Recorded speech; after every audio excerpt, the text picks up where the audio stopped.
This is Daily Blast Live. We're talking about what you're talking about. Real, honest, entertaining, live. DBL starts right now. 3, 2. Welcome to Daily Blast Live. It's Wednesday, November 13th. I'm here with Al, Brandon, Lindsay, and I'm Tori. Let's get right to it. It is a historic day. The House impeachment hearings are underway as we speak. So let's break it down so everybody can understand. The first two witnesses testifying today are diplomats George Kent on the left in the bow tie and Bill Taylor on the right. They are right now in short recess before Republicans begin their questioning. So we're going to give you a look right now at what the scene looks like now. A lot of press, as you see. There's Nunes and Schiff chatting. We want to let you know that as soon as it picks back up, we'll be able to dip back in. Well, earlier this morning, the House Intelligence Chairman, Adam Schiff, laid out the allegations against President Trump. Very well, I thought. Take a look. The questions presented by this impeachment inquiry are whether President Trump sought to exploit that ally's vulnerability and invite Ukraine's interference in our elections, whether President Trump sought to condition official acts, such as a White House meeting or U.S. military assistance, on Ukraine's willingness to assist with two political investigations that would help his re-election campaign. And if President Trump did either, whether such an abuse of his power is compatible with the office of the presidency. The matter is as simple and as terrible as that. The ranking Republican on the Intelligence Committee, Devin Nunes, so he's the Republican on that side, also delivered an opening statement. So here's what Nunes said. By undermining the president, who they are supposed to be serving, the elements of the FBI, the Department of Justice, and now the State Department, have lost the confidence of millions of Americans who believe that their vote should count for something. It will take years, if not decades, to restore faith in these institutions. This spectacle is doing great damage to our country. It's nothing more than an impeachment process in search of a crime. And the president himself is tweeting, "Read the transcript and never Trumpers." So we want to hear from all of you about how you're taking this. I want to go to Lindsay here. Now, instead of quid pro quo on this show, we're going to say bribery and extortion, since most people don't really know what that means. So he's being impeached for bribery, for abuse of power, and obstruction of justice. Do you think they have enough to prove that? And if so, Lindsay, do you think he should be impeached? I don't think we've seen enough yet to prove that. I'd like to see this play out and see how it goes. But I think that Adam Schiff is asking all of us for a lot, right? To preempt our entire days and watch this. And people like me have to be persuaded right now. That's the job, because they decided to move forward with this. Nancy Pelosi said unless she has both sides on the same team, she wouldn't move forward. She decided to move forward, and they're impeaching the president. So now it's their job, and the onus is on them to convince people like me that this is worth it. This is going to cost upwards of $2 million, people have said. Okay, let's say they convince you. Would you then think he should be impeached? If you're convinced, hey, there was some real bribery here, should he be impeached? Up to you. But if it's the same information that's been leaking from the Democrats out of these meetings, then I'm not convinced. So what's going to be the difference? So if you are convinced, let's say they have a whistleblower come in under confidentiality who has a firsthand knowledge, and you are convinced, even then, I want to know, if the president to you bribed someone or extorted someone, would you want to see the president impeached because of that? They haven't convinced me of that, though. That's what I'm trying to tell you. If they did convince you. No, but they haven't done that. Okay. So that I can't just make stuff up. They have not done that. And so once I am, then I can move forward with that. But I think that $2 million can be spent elsewhere with people in their constituents, in their cities, and help people and do real things, rather than impeach somebody who might not even be in office in the next year. I understand, but it's hard for me to understand why someone would say, if the president bribed someone, Democrat or Republican, that should be an easy answer. Yes, they should be impeached. Right, but that's not what was proven. So you're asking me to answer a question based on something that's not even followed through. So. Okay, well, once everything plays out, we'll reassess and find out. We want to know what you guys think. This isn't just us. This is why we love this show. Please write us all about how you feel. This is how we debate. This is the best part about the show. All right, moving on to another topic, guys. The long wait is finally over. People magazine has chosen the sexiest man alive. Is it me? It's not you, Al. Yeah, one clap. Cool, thanks, guys. They picked John Legend. You lost to John Legend? I for did. this year's honor, and the singer tweeted his All right, reaction. I'm not losing any guy that gets in the pool with jeans. Yeah, on. what is That's that? a really weird Especially shot. Why white is he jeans. doing that? That was a No weird shot. on the white jeans unless you're on a yacht. I agree. Well, he probably Crazy. has a yacht. Well, he tweeted his reaction to the news saying, 1995, John would be very perplexed to be following 2018 Idris Elba as sexiest man alive. Hell, 2019 John is just about as complexed. But thank you, people, for finding me sexy. I'll take it. And Legend's voice co-host Blake Shelton, who has also held the title, had a little surprise for him. Take a look. You already came into this show with an EGOT. Yes. And then you won The Voice, so it became a VGOT. Okay. Now, you have a VGOTSMA. All right, John Legend's wife, Chrissy Teigen, updated her Twitter bio to read, currently sleeping with the people's sexiest man alive, and tweeted, the sexiest man alive just made me a ham sandwich. So I got to go around the horn here. Is John Legend the sexiest man alive? I don't get this at all. I'm sorry. Right? I mean, sometimes they're spot on, right? Like, I agree with Idris Elba, but then sometimes it's Blake Shelton. I know a lot of people like him, but and John Legend. I don't get that. Stop. And Adam Levine. So talk about The Voice. Talk about a little conspiracy that all three of The It doesn't Voice- look good. Those are three men that should be eating in a diner. If they weren't famous, they would look like three That's guys what that I are in a mean. diner. They look like regular dudes. Blake Shelton, if he did not sing, Yeah. is a regular dude. Yeah. John Legend looks like the Arthur, most say it. attractive dad at a soccer game. Like, oh, Right. like, all the moms would be like, oh, he's cute. Yeah, he's cute. He's Yeah, not the sexiest He man. looks like Arthur the Aardvark. You guys I'm not hating. You're worried about the wrong thing. Here's why this guy is fit for this award. I mean, just think of GQ Man of the Year. Who'd they give it to? No one knows. Pharrell Williams, what was he wearing on the cover?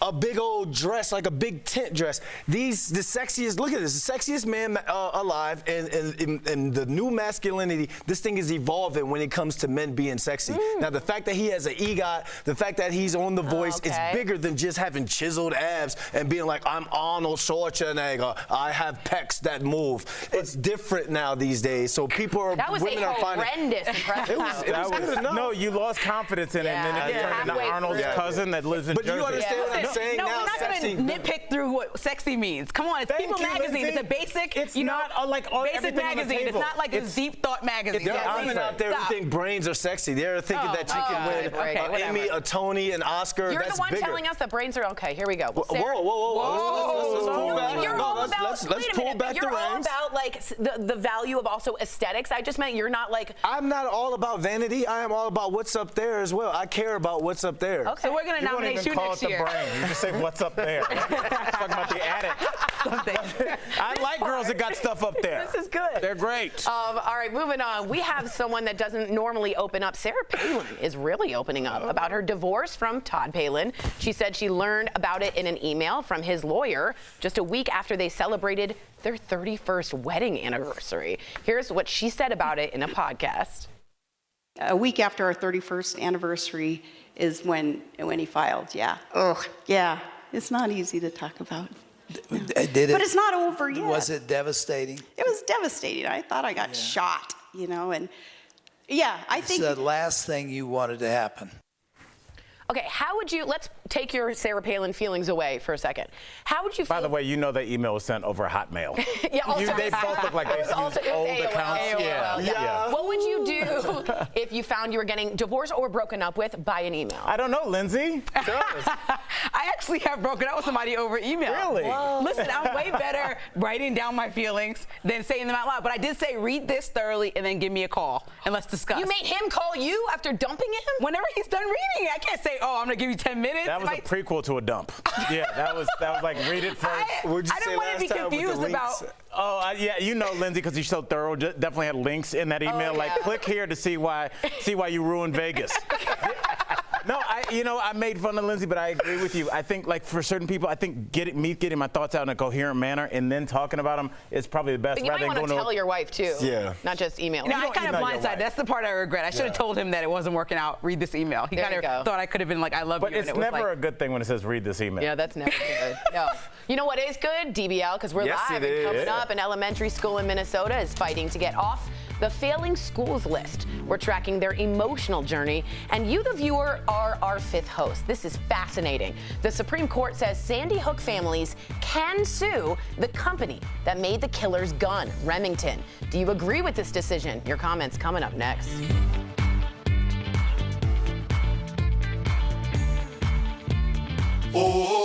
This November, escape the winter with a luxury-included Caribbean vacation to Sandals Resorts. Watch Daily Blast Live every day for a word of the day. Then enter at dailyblastlive.com/sandals for your chance to win a 4-day, 3-night escape for 2. The winner will be announced on DBL November 26th. Stop dreaming and start entering for your chance to win the trip of a lifetime.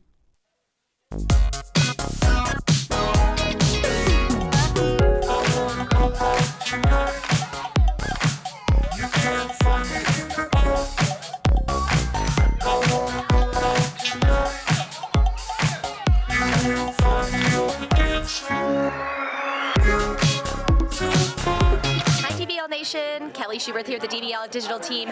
I'm tracking all the breaking and trending news, and of course that includes the impeachment hearings. We are still in recess. I'm watching the live feed right now. Everyone's kind of gathering back. They said it was going to be a 5-minute recess. It's been around 10 minutes. It's been over 10 minutes since they said that, more like 15 or 20. So hopefully they'll be back soon, and then the Republicans will be asking questions then. Let's go to the desk and see if they want to continue the conversation up here. Can you guys change when it says are going to a live? Hi guys, are you guys continuing the conversation? There's a typo when I go to the impeachment hearings. I think we were talking about shallow things. Does that make sense? Tori's hair. Oh. Tori said Everyone needs a break from the serious things happening in our country sometimes. Okay. Just telling Tori for much I make fun of her, I really like her hair. Well, here's the deal. Let's be honest. I was alone for a day in D.C. and I decided to go to my mom's hair person and chop off my hair. Oh, that. In the middle of the summer, and he used a knife to take out my extensions, and then he razored the sides. Remember like the razor you used to get when you were like in 6th grade? And you were like, can you use the razor on my hair? What Jeray's trying to like politely do. It's like a lot of people. It's stuck right here, and it just sticks out. It was awful. I said thank you. I paid the man $1 million, and then I went outside and cried and called Jeray. As you always do. After I called Jeray from the car parking lot and said I need to have extensions immediately, and I've ever since been just like super insecure about the whole Be careful, look. Sam. So I'm just being honest. And here we are on impeachment. Sorry, and now back to impeachment. There you go. What you're going to notice, I just want you guys to break it down to like really simple terms. So George Kent is known as Bowtie Man. And Bill Taylor is known as Diplomat Man. They both are diplomats. They're Ukrainian diplomats, and they both were texted and called immediately after the phone call with Ukraine. Now, Diplomat Man takes extensive notes his whole career. Yes. And not one of them we know is Democrat or Republican. They're very quiet about their feeling. And we are live again, guys. The impeachment hearing is live again. I can see it up there, so I'll keep an eye on it.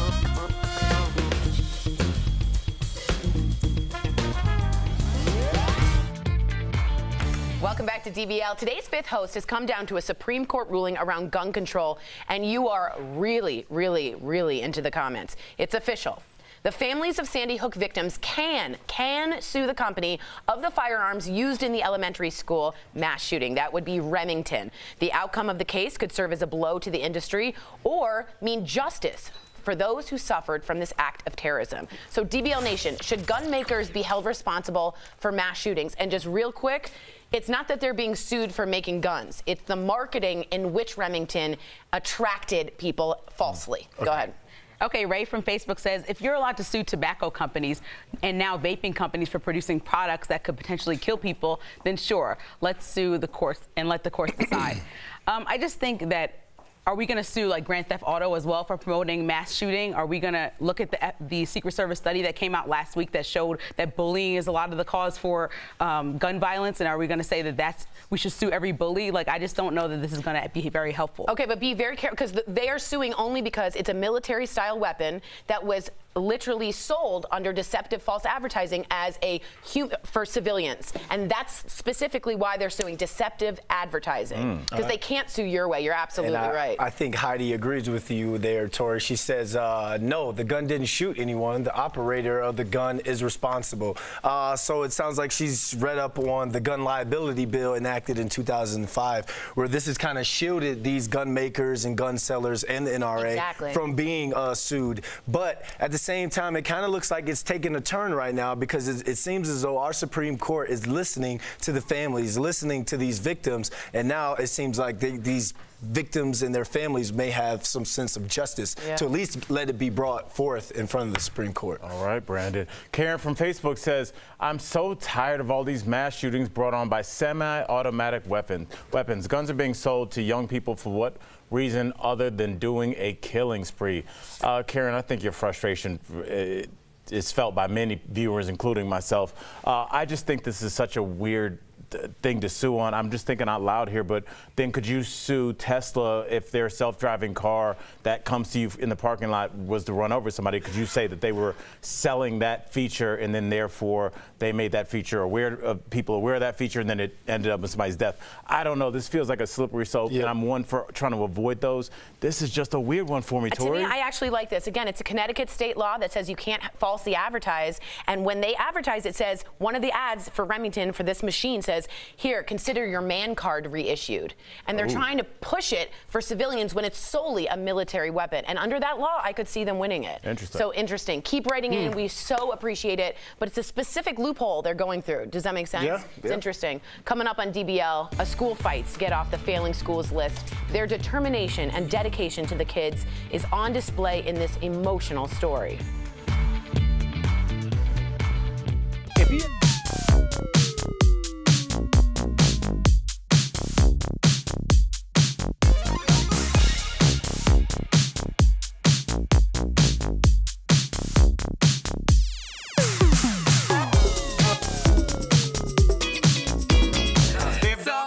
Talking about how amazing it was that Brandon was like, in 2005 there was a law. Planes.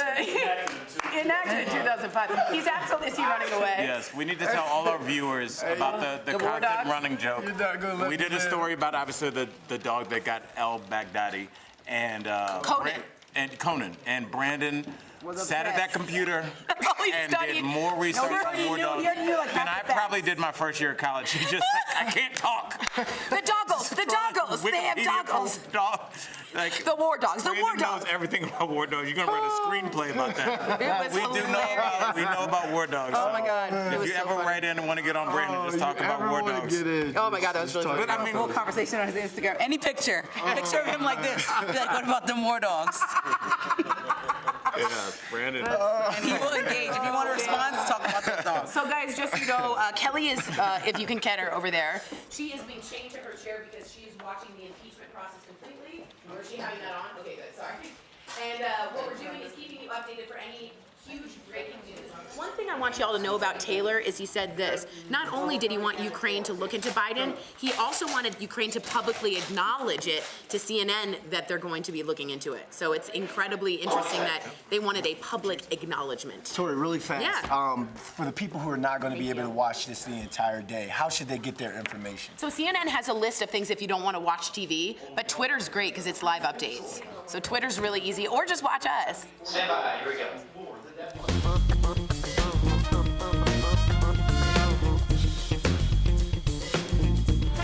Welcome back to DBL. Minnesota's Lucy Laney Elementary has spent the past 2 decades on the state's failing schools list. Over the past year, our sister station, KARE 11, documented their struggles to get off that list as they try to undo history. We have a special look at their documentary. It's called Love Them First. Welcome back. Good morning. Happy first day of school, everybody. She makes this school like the best school in the world. This is like my favorite school. I wish I would be just like you. You do? Outside, it is a little like messy and it's not a super good neighborhood, but the school is the best part of the neighborhood. There might be other bad people, but this is where all the good people go. Ever since Lucy Laney started, we've always been the bottom of the bottom of the bottom. For the last what, 18 years we've been on the list. And what does this say? Okay. It's based on one test, one time of the year. Lucy Laney is now celebrating 3 consecutive years of gaining on the state's standardized tests. Look at us now, we're smart. Like, we're very smart. Listen, Lisa, this is everything we've ever prayed for. We're off the list. To find out that it was a mistake. It's been our challenge and our honor and our privilege to love on every child as they've come into the doors of this school, regardless of how they take a test, regardless. If we continue, we will be off the list. Earlier, I spoke with the principal and assistant principal from Lucy Laney Elementary on where they stand today. We're now joined by former Lucy Laney principal Maury Friesleben and current principal Lisa Pavelak. Thank you guys for joining us here on DBL. Thank you for having us. Maury, you moved from the North High School, and Lisa, you took over as principal. What has that been like for both of you? I was at Lucy Laney for 10 years and been in Minneapolis Public Schools for 24. It was difficult to say goodbye, but it was exciting to also say hello to our Pathway High School, North High. And some of my former Lucy Laney students are here as current North High students. So I get a chance to be with some of my old kids again. They're just in bigger bodies. This is my 13th year at Lucy Laney.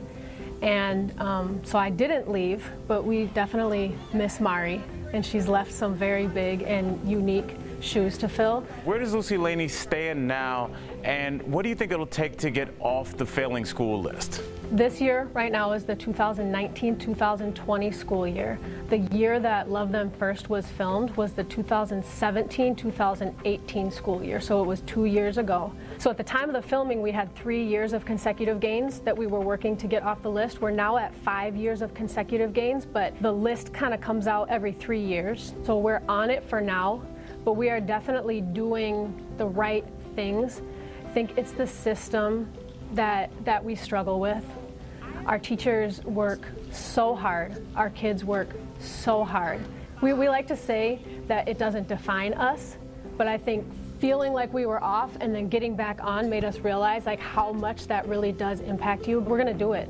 We're well on the way. That sounds great. Maury, you were obviously more than a principal to your students. They called you mom. Did you ever struggle, as I did, with putting up some kind of emotional barriers with your kids so that you were able to be close to them but also remain professional? I was told that I was too invested. It kind of just, it wasn't sitting right with me. And there's a woman showcased in the film, and she's kind of a locally renowned child psychologist here. She said, you know, especially Mari, when you're working with students that have been disconnected or disenfranchised from our kind of systems and institutions, think especially about students of color, think especially about students that have lived in poverty. A lack of emotional investment or a lack of emotionality actually signals to them that you don't care. Mm-hmm. Children, we're asking children to come in and let their guard down. And if we're not willing to let ours down and do the same, we're being hypocrites. That was unbelievably said, and I'll never forget what you just said. I just want to thank you guys, Mari, Lisa, you guys are amazing. And for all our viewers, you can watch the entire award-winning Care 11 documentary on Amazon or at lovethemfirst.com. We'll be right back. Promotional consideration is brought to you by Dropping temperatures cue a need for what's cozy and comforting. That means a call for mac and cheese, chili, or maybe an apple crisp when the weather turns. Even Google searches for comfort food recipes start to spike as the seasons switch. So is colder weather to blame for cravings? Let's verify, turning to UGA's Dr. Emma Lang. Colder weather can trigger biological changes that make us want to eat more. When the temperature drops, it's natural that we would crave foods that would provide us warmth. Oftentimes the foods that we choose in the winter months are higher in added sugars and fats than what we would typically consume. And the cooler temperatures can affect hunger in more ways than one. Our cues for staying hydrated are also altered in colder temperatures, And being dehydrated could actually lead to feelings of hunger. Lang says fewer daylight hours can also lead to extra snacking. As a result, we can verify the colder weather plays a role in how we want to fill our plates, but there's other factors too. We have an abundance of holidays and celebrations and sporting events that are centered on food, and these alone can impact our eating habits. So before you hunker down with your favorite comfort food just because it's cold out, know that's not the sole culprit. The cravings that we have are guided by our physiology and psychology and the environment around us. This isn't always a bad thing if our diet is otherwise balanced, we stay hydrated, and get plenty of exercise. Hey Beauty Blasters, it's that time of the week where we all have to start thinking about our beauty decisions. Yes, the beauty police are out, honey, and we're here to make sure that you're not looking too crazy when you're out and about. Someone has to tell you. Now, I'm Jeray for the Slay, or Jeray Banks, and today we're talking about the wrong difference between drag lashes and everyday lashes. Yes, my friend, there is a huge difference. Now, with that being said, you might be asking yourself, do I even wear lashes? If you don't wear lashes, this conversation is not for you, but stick around because you might be able to help a friend or a cousin later on. Now, most recently, I've seen this video go around, and it's this woman on a roller coaster, and she's having the time of her life, but her lashes are flashing up and down like two seagulls in the wind, honey. Yes, and it's so crazy to me because it got me thinking, why do people wear lashes this big? Like, where are you going like that, sis? There's a big difference between wearing like a pair of Ardell wispy lashes that are going to be longer, elongate, give you that diva-esque look, and putting on a pair of 301s that you borrowed from your drag queen cousin and she kind of left them at the bathroom sink when she was getting all de-dragged. It's just a whole nother life, you know? Now, if you're kind of thinking, are my lashes too big? They most likely are, but don't worry, I have a couple of lash techniques and lash tips that I have for you. Make sure you're getting a pair of lashes that actually complement your eye shape. If you have more of an almond eye shape, have something that's going to lift and open your eye. If you have more of a round eye shape, maybe have something that's going to pull and exaggerate your eye shape up and out. These lashes will definitely help to make sure that you're going to be looking fierce and not frightening. There's a big difference. Oh, now with that being said, I want you guys to send in your pictures of you and your favorite lashes or a pair of your favorite lashes and let me know, do you think they're too big or are you wearing them just right? Right back at me at Jeray for the Slay or right here at Daily Blast Live, and we might air what you're looking like right down below. We'll see you guys soon for the next Beauty Blast. The drop. Today's Sandals word of the day is camera. Camera? She threw us for one. Yeah. All right, check out this incredible Philadelphia dance studio where fathers and father figures get together with their little girls in a Daddy and Me class that combines ballet with yoga. You go, dads. That makes me so happy. That makes me so happy. Isn't that cute? And also great exercise. There. Yeah, That is super cute. I love footwork. Need to have some sons in there as well. Yeah. Kristen Bell posted, a lot of celebrities posted this, and it's nice to see support for the dads. You guys know Michael Jordan took ballet? Really, a lot of football players take ballet. Lynn Swan. Would that be good for, do you, looking back on it, do you wish you had done that? Yeah, absolutely. Ballet and yoga is something I wish I got into, and soccer for the feet work. For the footwork. Yeah, so my youngest nephew, my football player, I'm going to put him in jazz. Oh, and an Irish jig, maybe? Ooh. No? Okay, we'll see you same time, same place tomorrow. Bye, guys.